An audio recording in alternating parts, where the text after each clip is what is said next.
hallelujah praise the lord প্ৰিয় বন্ধুসকল মই শ্ৰী সাগেন নাগ আপোনালোকৰ মাজত আহিলোঁ ঈশ্বৰৰ পবিত্ৰ বাক্যলৈ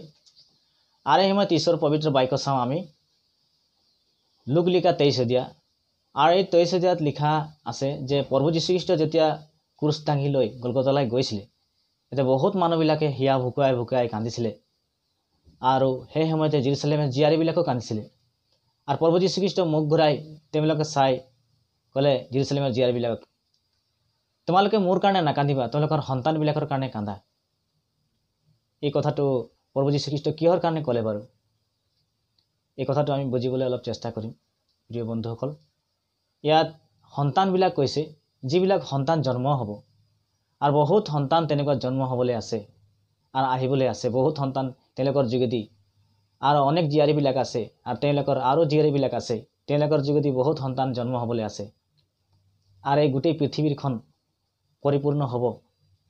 আৰু তেনেকুৱা মানে এই সন্তানবিলাকৰ কাৰণে কান্দিবৰ কাৰণে কৈছে কাৰণ তেওঁলোকৰ কাৰণে প্ৰাৰ্থনা কৰিবৰ কাৰণে কৈছে যাতে তেওঁলোকে যীশুক বিশ্বাস কৰে আৰু তেওঁলোকক গ্ৰহণ কৰে আৰু প্ৰভু যীশু খ্ৰীষ্টৰ ৰাজ্যত তেওঁলোকে আহিব আৰু সেই কাৰণে জেৰুজালেমৰ জীয়াৰীবিলাক কৈছিলে যে তেওঁলোকৰ কাৰণে প্ৰাৰ্থনা কৰিব লাগিব তেওঁলোকক প্ৰভু যীশু খ্ৰীষ্টৰ ওচৰত আনিব লাগিব তেওঁলোকে ঈশ্বৰৰ বাক্য দিব লাগিব আৰু প্ৰভুৰ ৰাস্তাত তেওঁলোকে আনিব লাগিব এজন বিশ্বাসী বনাব লাগিব আৰু সেই কাৰণে এই বাক্যত কৈছে যে সন্তানবিলাকৰ কাৰণে কান্দা বুলি কৈছে প্ৰিয়সকল আৰু ঠিক তেনেকৈ আজি আমি যদি চাওঁ আজি উঠি অহা চাম যিবিলাক আছে তেওঁলোকৰ কাৰণে আমি অলপ চিন্তা কৰিব লাগিব তেওঁলোক ঈশ্বৰৰ বাক্য দিব লাগিব ঈশ্বৰ ৰাজ্যত এজন বিশ্বাসী ভাল বিশ্বাসী বনাই তেওঁলোক গঢ়ি তুলিব লাগিব আমি যদি ঈশ্বৰৰ বাক্যত যদি চাওঁ মতি 18 অধ্যায় 14 পদত কৈছে যে এটাও যাতে শিশুবিলাক নষ্ট নহয় আৰু মোৰ ৰাজ্যত আহিব লাগে বুলি কৈছে ঈশ্বৰে কৈছে এটাও শিশুবিলাক যাতে নষ্ট নহওক বুলি কৈছে সেইকাৰণে প্ৰিয়সকল আজি আমি অকল সন্তানবিলাকৰ কাৰণে নহয় আজি নিজৰ জীৱনতো আমি চাব লাগিব আৰু তেওঁলোকক মানে ঈশ্বৰৰ ৰাজ্যত নি ঈশ্বৰৰ বাক্য দি তেওঁলোকক পৰিপক্ক আৰু ভাল বিশ্বাসী এজন বনাই তেওঁলোকে আমাৰ জীৱনত আমাৰ লগত আমি ৰাখিব লাগিব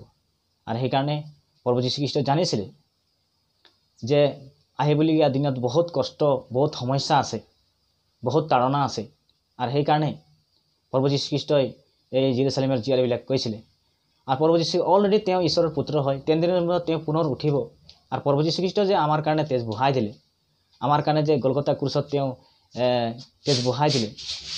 আৰু তেওঁ হাতত গজাল আৰু ভৰিত গজাল তেওঁ মূৰৰ কাঁইটৰ কিৰীটি তেওঁ পিন্ধালে আৰু সেইকাৰণে তেওঁ অলৰেডি ঈশ্বৰৰ পুত্ৰ হয় তেওঁ 3 দিনৰ মূৰত জীৱিত হৈ উঠিব আৰু সন্তানবিলাকৰ কাৰণে কান্দা মানে তেওঁলোকৰ কাৰণে আমি চাব লাগিব তেওঁলোকক আমি চোৱা চিতা কৰিব লাগিব তেওঁলোকে ঈশ্বৰ ৰাজ্যত নিবৰ কাৰণে এজন ভাল বিশ্বাসী বনাই গঢ়ি তুলিব লাগিব সেইকাৰণে প্ৰিয়সকল প্ৰভু যীশু খ্ৰীষ্টই কৈছিলে কেঁচা গছত যদি এনেকুৱা কৰ্ম কৰা হয় তেন্তে শুকান গছক কি কৰা হ'ব প্ৰভু যীশু খ্ৰীষ্টই নিজৰ কথাটোৱে কৈছিলে যে প্ৰভু যীশু খ্ৰীষ্টক নেজানি মানুহবিলাকে যে ক্ৰুচত দিছিলে আৰু শুকান গছ মানে যিবিলাক ঈশ্বৰৰ বিশ্বাস নকৰে আৰু এতিয়া যিবিলাকে সম্পূৰ্ণ হিচাপে বিশ্বাস নকৰে আৰু তেওঁলোক কৈছে যে কেঁচা গছক যদি এনেকুৱা কৰ্ম কৰা হৈছে তেতিয়া শুকান গছক কি কৰা হ'ব সেইকাৰণে প্ৰিয়সকল সেইকাৰণে প্ৰভু যীশু খ্ৰীষ্ট এই কথাটো জেৰুজালেমৰ জীয়াৰীবিলাকক কৈছিলে যে তোমালোকৰ সন্তানবিলাকৰ কাৰণে কান্দা সেইকাৰণে প্ৰিয়সকল এই বাক্যৰ যোগেদি আমি বহুতখিনি কথা আমি জানিবলৈ আছে আৰু যিকোনো কথা আপোনালোকক ক'লোঁ আৰু ইয়াৰ যোগেদি আপোনালোকে বহুত কথা শিকিব আৰু জানিব hallelujah amen praise the lord